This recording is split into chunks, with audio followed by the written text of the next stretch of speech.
दोस्तों, राजस्थान की कानून व्यवस्था की स्थिति पर लगातार उंगलियां उठ रही है और राजस्थान के गृह मंत्री के तौर पर खुद मुख्यमंत्री भजनलाल शर्मा लीड कर रहे हैं। लेकिन राजस्थान में इन दिनों जो आपराधिक घटनाएं हो रही हैं उन्हें लेकर राजनीतिक तौर पर तो सरकार पर उंगलियां उठ ही रही हैं, लेकिन उधर सरकार के अलावा पुलिस पर भी सवालिया निशान लगते हैं जब एक के बाद एक घटनाएं होती है।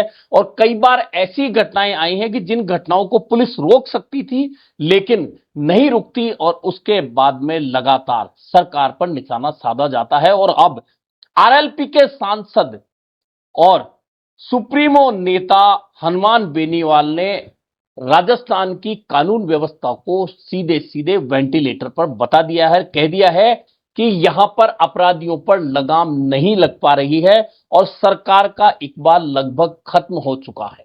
लेकिन हनुमान बेनीवाल ने इसके साथ ही एक सलाह दे डाली है सरकार को और राजस्थान की पुलिस को। हनुमान बेनीवाल का कहना है कि अगर अपराधियों को काबू में करना है और अपराधियों में डर पैदा करना है तो राजस्थान पुलिस को एनकाउंटर करने होंगे और फेक एनकाउंटर करने हैं तो फेक एनकाउंटर भी करिए।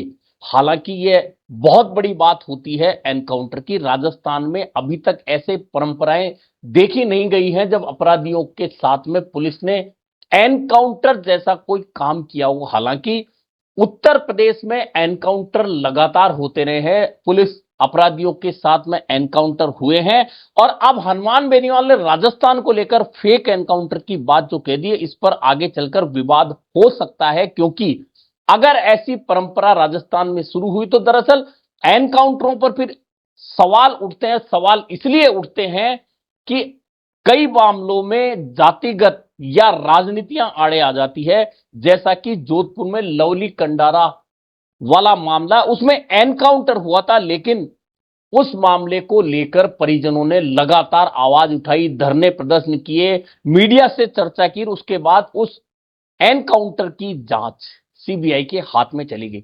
और हनुमान बेनीवाल ने दरअसल ये जो बात की है वह इसलिए की है कि 2 दिन पहले कुचामन जो नागौर का एक कस्बा है, वहां एक व्यापारी की जिम में गोली मारकर हत्या कर दी और एक गैंग ने उसका पूरा यह कहा कि हमने इससे रंगदारी मांगी थी लेकिन इसने नहीं दी और हमने कह दिया था हम किसी को भूलते नहीं, ऐसे में हमने इसकी हत्या की है और उसकी जिम्मेदारी गैंग ने ले ली थी।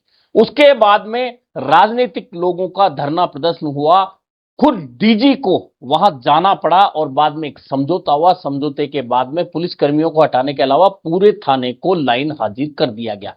अब इसी बात को लेकर सांसद हनुमान बेनीवाल ने राजस्थान सरकार पर निशाना साधा है कि राजस्थान की वेंटिलेटर पर आई कानून व्यवस्था तभी सुधर सकती है जब यहां पर एनकाउंटर हो। और यह भी सच है कि राजस्थान में पिछले 2 साल के दौरान, भले आंकड़ों में पिछले दिनों जब बात आई तो राजस्थान पुलिस का कहना था कि राजस्थान में अपराध के आंकड़े कम हुए। हो सकता है आंकड़े कम हुए हो, लेकिन गैंगवार की घटनाएं, खुलेआम गोलियां चलाना, इस तरह की घटनाएं आपने लगातार सुन रहे हैं और लगातार ऐसी घटनाएं देखने को मिल रही हैं। इसके बावजूद राजस्थान की पुलिस ये कहती है कि आपराधिक घटनाओं में कमी आई है, तो यह बड़ा मजाक सा लगता है।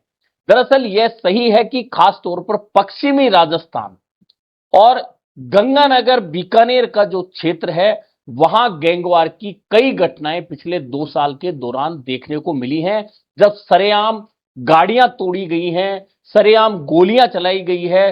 चाहे वह जैसलमेर बाड़मेर का मामला हो, चाहे वह जोधपुर का मामला हो, चाहे वह सिरोही का मामला हो, चाहे वह चित्तौड़ का मामला हो। अब नागौर में जिस तरह से व्यापारी को गोली मारी गई है, तो ये घटनाएं समाज में दहशत पैदा करने वाली हैं। और ऐसे में सांसद हनुमान बेनीवाल की ये नेक सलाह है या यह विवाद वाली सलाह है जो उन्होंने दे दी है कि पुलिस को एनकाउंटर करने चाहिए अपराधियों के, और फेक एनकाउंटर हो तो फेक एनकाउंटर भी करने चाहिए ताकि अपराधियों में डर हो और इस तरह की घटनाओं पर रोक लगे। और पुलिस अगर ऐसा नहीं करती है तो फिर अपराधियों में डर नहीं होगा और कानून व्यवस्था नाम की कोई चीज राजस्थान में नहीं रह जाएगी। अब देखना यह है कि हनुमान बेनीवाल की इस सलाह पर क्या राजस्थान पुलिस काम करती है या फिर उनकी सलाह को रद्दी की टोकरी में डाल दिया जाता है।